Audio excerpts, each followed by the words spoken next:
এই 10টা কাজ আমরা সবাই করব ইনশাআল্লাহ। রমজান মাসকে ইফেক্টিভ করতে এই 10টা কাজ করব ইনশাআল্লাহ। রাজি আছেন? এক নাম্বার হচ্ছে 5 ওয়াক্ত নামাজ। রাজি আছেন কিনা? 5 ওয়াক্ত নামাজ সাধ্যমতো চেষ্টা করব জামাতে পড়ার জন্য। ওই যে নামাজ নাই ইসলাম নাই, নামাজ যে পড়ে না ওর সাথে কোনো খাতির নাই। খাতির আছে? কোনো খাতির নাই। নামাজ অবশ্যই পড়তে হবে, মাস্ট বি। এরপরে নামাজের সাথে সাথে কমপক্ষে 12 রাকাত করে নফল। কত রাকাত? যে ব্যক্তি 12 রাকাত নফল বা সুন্নত দৈনিক পড়ে তার জন্য জান্নাতে একটা ঘর তৈরি করা হয়। 12 রাকাত কি কি কে বলতে পারবেন?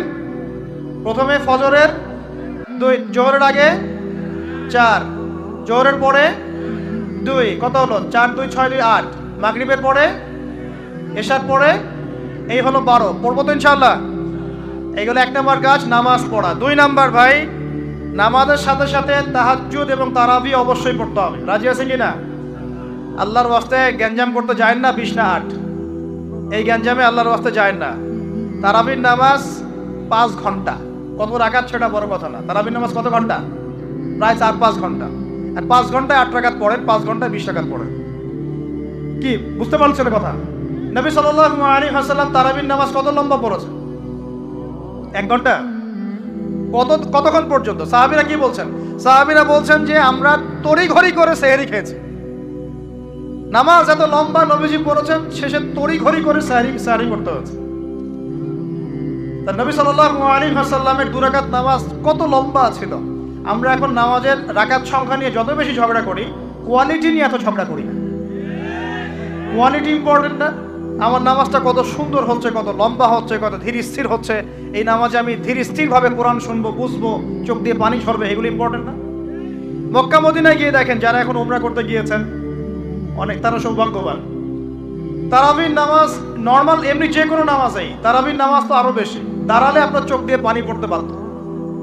মধুর তেলাওয়াত, লম্বা কেরাত। ফজরের নামাজ মিনিমাম 20 মিনিট। ফজরের নামাজ 15 থেকে 20 মিনিট। আর আমরা তো 3G 4G 5G মাশাআল্লাহ। কোন মসজিদে 6G, মানে সূরা ফাতিহা শুরু হয়, ওই শেষে গেলে দলিন শেষ, মানে আর কিছু বুঝলাম না মাঝখানে কিছু। এগুলো কি নামাজ? আমরা তো নামাজ পড়তেই ভাই দুনিয়াতে আসছি নাকি? দুনিয়াতে আসছি কেন? ওমা খালাকতুল জিন্না ওয়াল ইনসা ইল্লা লিয়াবুদুন। তো নামাজই তো পড়তে আসছি ভাই, এত তাড়াহুড়ার কি আছে?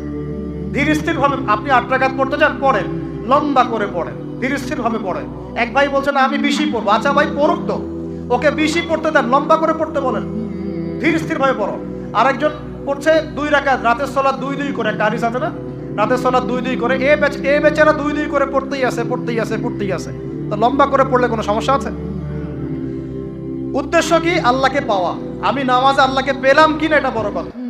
আল্লাহ রাব্বুল আলামিন আমাদের সবাইকে ধীর স্থির ভাবে কোরআনকে কেন্দ্র করে তারাবি তাহাজ্জুদ করার তৌফিক দান করেন। এটা রমজান মাসের ইফেক্টিভ রমাজান আপনাকে কাজে দিবে। 2 নাম্বার। 3, এটা বলে দিয়েছি রমজান মাস হবে কোরআনময় মাস। এই মাসে কোরআনের 6টা হক আমরা আদায় করবো ইনশাআল্লাহ। মনে আছে তো ইনশাআল্লাহ? তেলাওয়াত, মুখস্থ করা, আরবি শেখা, আদেশ নিষেধ মানা, দাওয়াত দেয়া এবং হিফজ করা। পারবো তো ইনশাআল্লাহ? নিয়াত করেন জোরে জোরে। 4 নাম্বার, রমজানকে ইফেক্টিভলি ইউটিলাইজ করতে হলে প্রতিটা কাজ সুন্নত সম্মতভাবে করতে হবে। এভাবে আপনি রমজানটাকে ইফেক্টিভলি ইউটিলাইজ করতে পারেন। কীরকম একটু বোঝাচ্ছি। মনে করেন এমনি নর্মালি আমরা সব সুন্নতগুলো অনেক সময় খেয়াল রাখি না। খাচ্ছি, খাওয়ার সুন্নত, খাওয়ার মধ্যে কিন্তু প্রায় 10-এর বেশি সুন্নত আছে। ওযুর সুন্নত, কথা বলার সুন্নত, হাঁটার সুন্নত, কাপড় পরার সুন্নত, দোয়া কালামগুলো, ঘুমানোর সুন্নত, অনেক সময় আমরা কিন্তু এগুলো খেয়াল করি না। রমজান মাসে চেষ্টা করবেন প্রতিটা কাজ সুন্নাহ মাফিক বুঝে করার জন্য। আল্লাহ তৌফিক দান করুন। রমজানে ঘুমাবো, ঘুমানোর আগে বিছানাটা ঝেড়ে নেব, লাইট অফ করব, আমরা দোয়া, এই যে সূরা ফালাক নাস ইখলাস এগুলো পড়বো, কাফেরুন সূরা পড়বো, আয়াতুল কুরসি পড়বো, সূরা বাকারার শেষের আয়াতগুলো পড়বো, পারলে সূরা মুলকটা পড়বো, ঠিক আছে? প্রয়োজনে ওযু করে আসবো, এসে আমরা ডান কাতা হয়ে শুয়ে আল্লাহুম্মা বিইসমিকা আমুতু আহয়া, এই যে শুরু করলাম।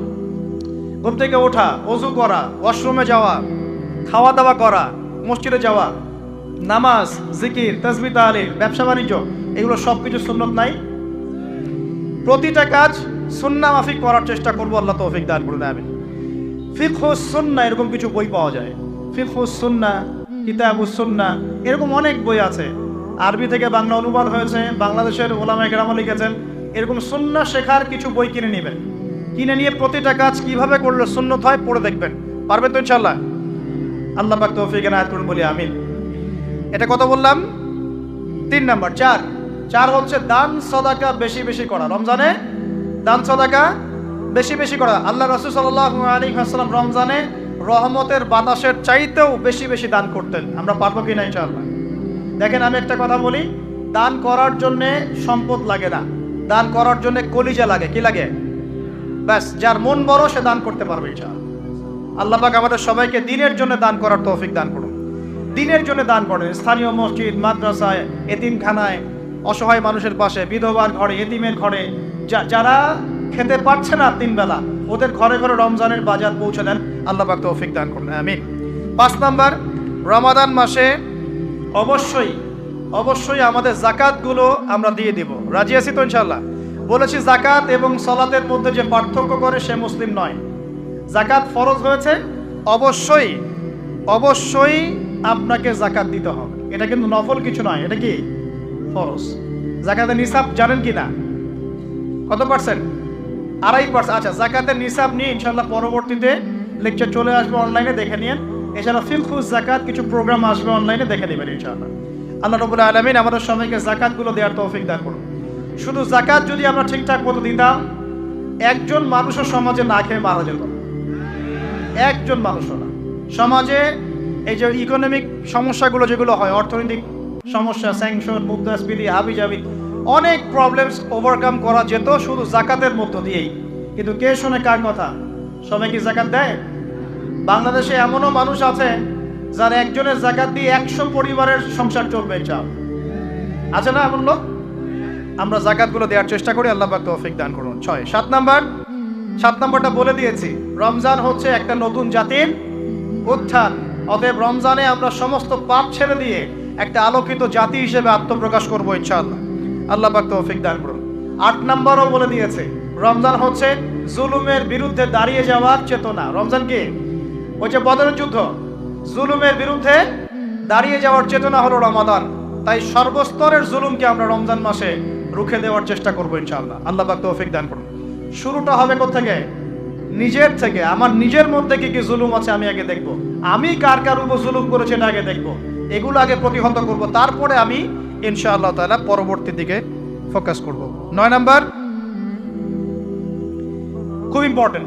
9 নাম্বার আর 10 নাম্বারটা বেশি ইম্পর্টেন্ট। 9 নাম্বার হচ্ছে রোজা রাখা মানে আমরা অনেকেই মনে করি যে না খেয়ে থাকা আর কি পানি ছেড়ে দেওয়া।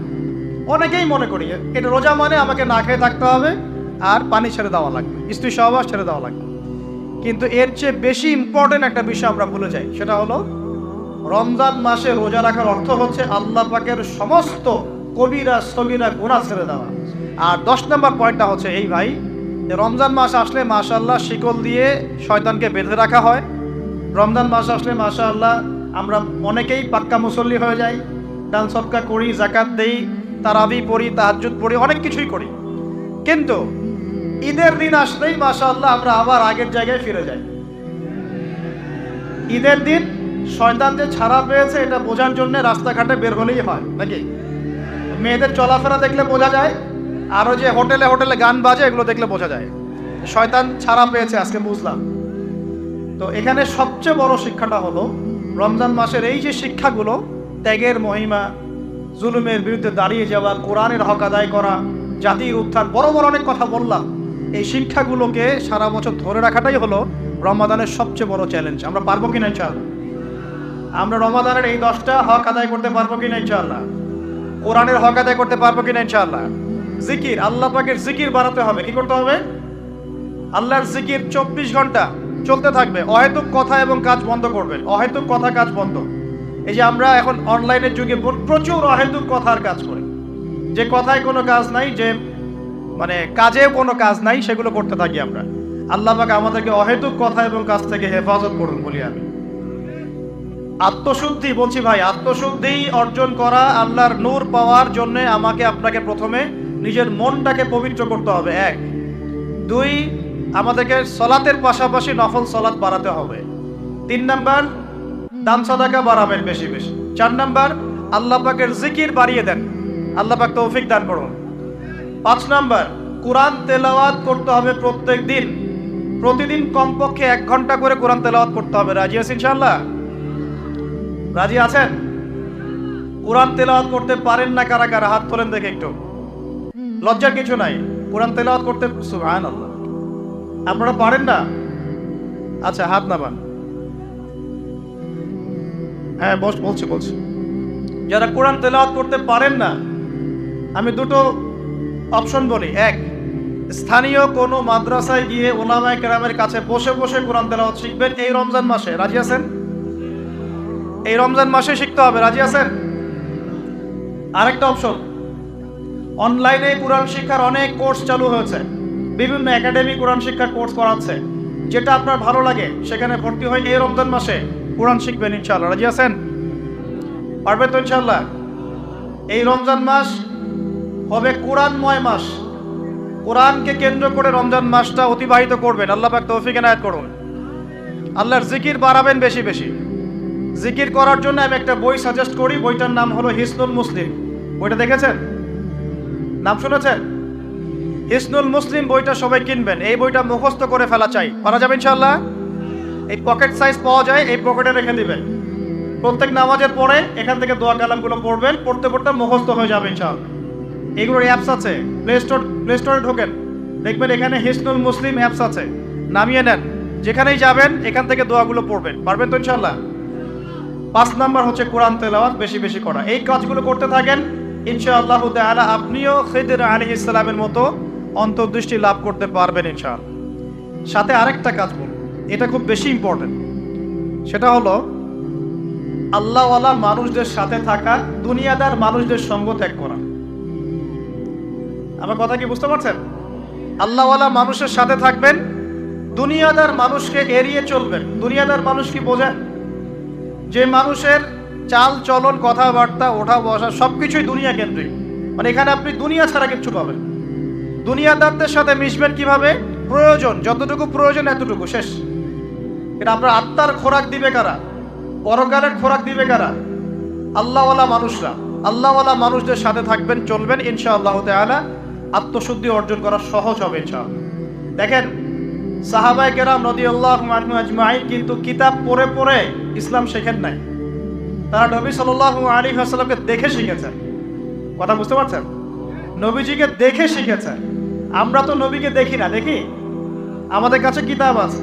এখন নবীর যারা ওয়ারিস তারা কারা বলেন? ওলামায়ে কেরাম। আচ্ছা, ওলামায়ে কেরামদের কাছে কি যাওয়া হয়? মাঝে মাঝে দেখা সাক্ষাৎ করেন?